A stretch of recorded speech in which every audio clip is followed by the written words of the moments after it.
Hola chicos, hoy vamos a hablar de cómo hacer un comentario de texto literario. Para ello, tendrás que aprender algunas cosas. Todas ellas te ayudarán a distinguir este tipo de comentario de otros como pueden ser, por ejemplo, el histórico.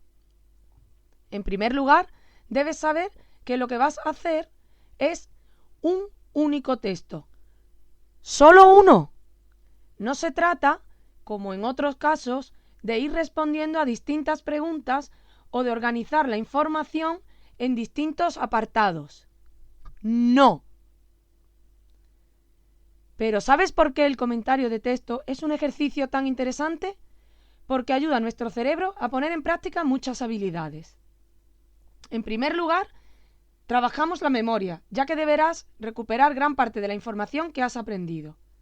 Por otro lado, el comentario de texto exige hacer un análisis, y ese análisis, además, debe ser crítico. En tercer lugar, es también un ejercicio que nos enseña a relacionar ideas, a enfrentarlas unas con otras. Además, cuando haces un comentario, aprendes a desarrollar ideas, ya que, como hemos dicho, se trata de un único texto extenso. Por último, y no menos importante, el comentario de texto nos ayuda siempre a sintetizar, a seleccionar qué parte de tus conocimientos vas a usar y a resumirlos. Pero... ¡atención! Para hacer un comentario de texto debes ir pasito a pasito, suave, suavecito. Por eso yo hoy te voy a enseñar todo aquello que debes tener en cuenta. Primero, y aunque parezca obvio, muchas personas pasan de largo. Debes leer y hacerlo detenidamente. En segundo lugar, vas a situar el fragmento que tienes ante ti. Para eso, primero, hablarás de su autor. Es decir, de la persona que ha escrito la obra. Puedes decir cuándo nació, dónde, algo que conozcas de su vida, todo aquello que te parezca que puede ser importante. Después, debes decir a qué obra pertenece el texto que tienes delante. No pases esto por alto, es muy importante. En tercer lugar, vas a hablar del contexto histórico en el que se escribe esta obra.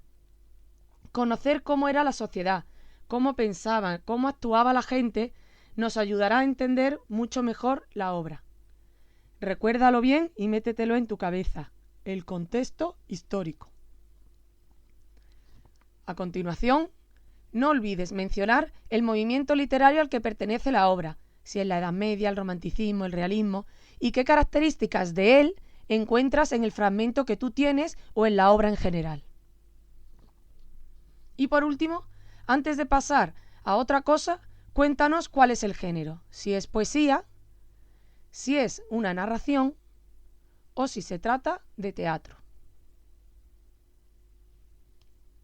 Contado todo esto, vamos a ir entrando en la obra en sí. Deberás hablar ahora del tema y de los personajes. De los personajes puedes decir muchísimas cosas, si son principales o secundarios, si son redondos o planos, protagonistas o antagonistas. No olvides mencionar a los que son importantes aunque no aparezcan en tu fragmento. Habla también del narrador, de cómo es, del espacio, del tiempo. Si es poesía, habla del yo poético, que más adelante conoceremos. No te olvides de mencionar todos estos detalles. En cuanto al tema, debes diferenciar tres cosas. Por un lado, obviamente, el tema o temas que se tratan en la obra. Por otro lado, haz un resumen del fragmento y de la obra en general. Y por último, háblanos de la intención del autor con este texto. Recuerda siempre relacionar el fragmento con la obra.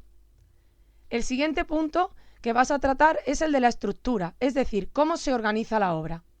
Aquí debes diferenciar que hay una estructura interna y una externa. La interna es más concreta, se refiere a las partes en las que tienes que dividir el texto, estrofas, párrafos, etc.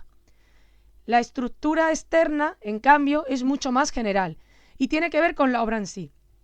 ¿Cuántos capítulos tiene? Escenas si es teatro, qué tipo de estrofas tiene o es, si es poesía, todas esas cosas. Y llegamos ahora, chan, al punto que suele gustaros menos, pero el que requiere un análisis más exhaustivo y concreto. La forma. ¿Cómo está escrito este texto? Y para eso vamos a distinguir distintos aspectos de los que puedes hablar. Por un lado, los fónicos, es decir, todo aquello que tiene que ver con las particularidades fonéticas. Por otro lado están los aspectos morfosintácticos. Aquí puedes hablar de los tiempos verbales, las estructuras, las categorías gramaticales que abundan, etc. Por otro lado están los aspectos léxico-semánticos, las palabras y su significado. Busca campos semánticos, si hay sinónimos, tecnicismos, cultismos, el registro, expresiones. A continuación, háblanos de las modalidades oracionales, si hay diálogos, si hay descripciones, etc. Y por último, del estilo.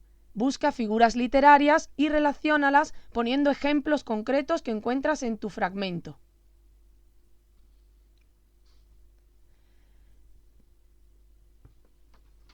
Y antes de terminar, no te olvides de sacar una conclusión, de valorar el texto. No acabes como si nada. Y recuerda, siempre debes ir buscando ejemplos. Si no, ¿dónde estará el comentario? ¡Hasta pronto!